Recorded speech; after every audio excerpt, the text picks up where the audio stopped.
Makialam kaya? Pumosisyon kaya?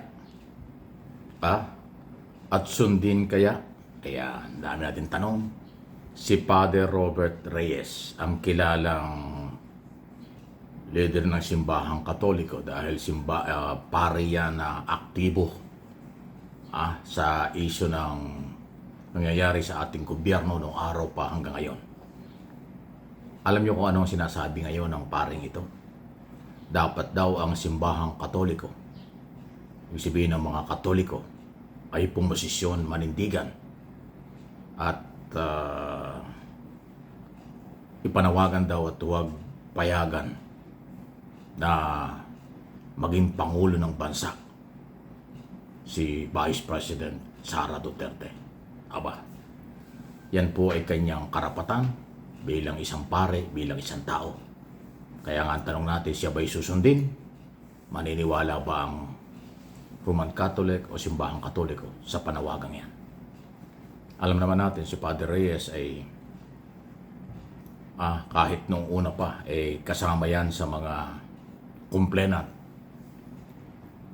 kasama yan sa mga sumuporta sa impeachment complaint laban sa pangalawang Pangulo ng bansa. Sa kanyang personal sigurong paniniwala na baka hindi maganda ang mangyari sa bansa pag nakabalik ang mga Duterte, lalo na pag si Sara ang naging Pangulo. Yan ang kanyang sigurong paniniwala. Kaya siya ay mayroong panawagan sa simbahang Katoliko. Kasi alam po ninyo, ang Katoliko ay isa o pinakamalaking religious organization o religious group sa Pilipinas dahil kilalang Katoliko ang mga Pilipino. Majority ng mga Pilipino ay Katoliko. Although maraming religious sa Pilipinas, marami yan. Nire-respeto natin ang lahat. May kanya-kanyang paniniwala at pananampalataya ang mga Pilipino. Kaya lang Katoliko ang pinag-uusapan kasi nga malaking pwersa ito. Kung susundin at makukumbinsi ni Father Reyes ang Katoliko, may dating yan. Ngayon kung magiging independent ang Katoliko sa isyong pangpolitika at presidential election sa 2028, atin ding ire-respeto yan. Yung panawagan at paniniwala ni Father Reyes, galing sa kanya yung paniniwala. Alam kong maraming magagalit na mga hindi nakakaintindi o ayaw intindihin yung paniniwalang yan ng pare. Lalo na yung mga Duterte supporters, talaga magagalit. Pati ako, idadamay ng mga yan. Alam mo naman yung grupong yan. Kahit na lehitimong balita, ang sasabihin, bias, bayaran, may maleta. Alam nyo yung issue ng maleta, sirang-sira na yan. Wala nang naniniwala dyan. Kasi sa ayaw at sa gusto nyo, ang maleta isyong ito, nag-umpisa pa yan sa nakaraang gobyerno. Kanilang idinugtong lang at pinipilit nila na itong gobyernong ito involved sa maleta. Pero sa totoo lang, sa kanila nag-umpisa yan. Diba? Nadulas na nga si Sara Duterte dyan na sige lang, ilabas ang maleta tapos picture natin at ilabas. Diba? Sila talaga yan. Sa kanila nag-umpisa yan, kanila lang pinasasabog at pinalaki ngayon sa ilalim ng Marcos administration. Dahil pinaputok ng Marcos administration na talamak ang korupsyon sa nakaraan. Kaya nung madiscover ng Pangulo, in-expose ito. Pero ngayon, binaligtad nila na ang gobyerno daw ito ang nabigyan ng maleta. Makita nyo. Pati yung mga vlogger, pati yung mga Marcos supporters, lahat ho. Kita nyo, pati dun sa mga comment section, pati yung mga simpleng mamamayan nagko-comment. Pagka hindi pabor sa mga Duterte, sasabihin nagkaroon ng maleta. Di ba? Kaya nga para sa akin, ang maleta isyong yan, basura na yan, garbage na yan. Wala na yung kredibilidad. Kasi ultimong simpleng mamamayan, sinasabi nila may maleta. Kahit ako, paulit-ulit nilang sinasabing ilan daw ang maleta ko at ako daw binigyan ng maleta. Sino namang magbibigay sa akin ng maleta? Lalo na kung pera ang laman, hindi naman ako taga-gobyerno, wala naman akong kapangyarihan para sa mga project at pera ng gobyerno. Kaya ganyan silang ka-desperado. Binubugbog nila yung mga taga-gobyernong tumanggap ng maleta. Pati sibilyan, na katulad ko at yung mga mamamayang Pilipino, pinagbibintangan na rin pag hindi pabor sa kanila ang mga balita. Kahit lehitimong balita, at yun naman ang ginagawa natin, walang fake news, sinasabi nila may maleta kasi hindi pabor sa kanila.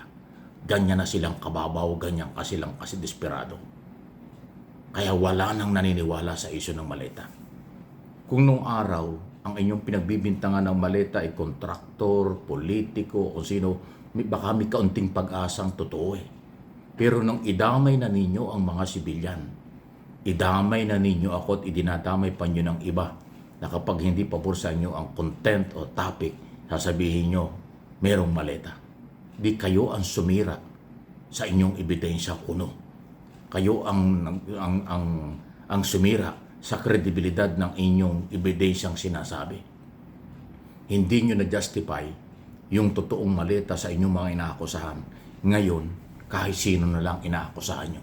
Kaya tama yung ginagawa ng NBI. Suriin kung may bang kredibilidad ang mga maleta boys o wala. Yan po yan. So, sino ang sumira ng inyong ebidensya, kung totoong ebidensya? Kayo rin, anti-Marcos, DDS supporters. Kasi kahit na sibilyan, pinagbibintangan na rin nyo. Anyway, ito nga mga Katolikong ito. Malamang ito si Padre Reyes, bibintangan din nyo, may maleta. Pag ang Katoliko ay nakumbinsi ni Padre Reyes na manawagang huwag suportahan si Sara sa eleksyon, malamang sasabihin nyo, ang Katoliko may maleta. Ganyan na kayong kadesperado. Yan ang aking description. Desperadong galaw, desperadong paratang, kasi ang inyong kaisipan ay ikinondisyon na ninyo na si Sara ang susunod na Pangulo. Yan ay malabo pa sa sabaw ng pusit. Kasi ang eleksyon ay sa 2028 pa. Gising na gising ang mga Pilipino kung ano ba ang mga Duterte. Sino ba ang mga Duterte? Sino ba ang Duterte supporters? Yan ang tandaan nyo. Hindi nyo kontrolado ang mga botanteng Pilipino. Hindi magpapagamit ang totoong botanteng matitino sa ganyang klaseng galaw. Real talk lang tayo. Okay? Ayan na naman, magagalit kayo sa akin. Sasabihin nyo may maleta ako. Sasabihin nyo balimbing ako. Sasabihin nyo bias ako. Malaya kayo kung anong pagbibintang nyo. Ako malinis ang konsensya.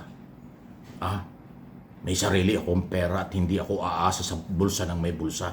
At hindi ako aasa sa inyo. Dahil lalo na kayo, puro kayo paratang, wala naman kayong pagpapatunay. Okay? Prinsipyo ang meron sa channel na ito. Kaya nga isinakripisyo ko yung aking pagiging broadcast journalist sa mahabang panahon na ilang dekada na sa radyo at telebisyon. Kasi nakita ko yung kahinaan at saka ho yung korupsyon sa kanila. Kaya sila iniwanan ko. Di ba?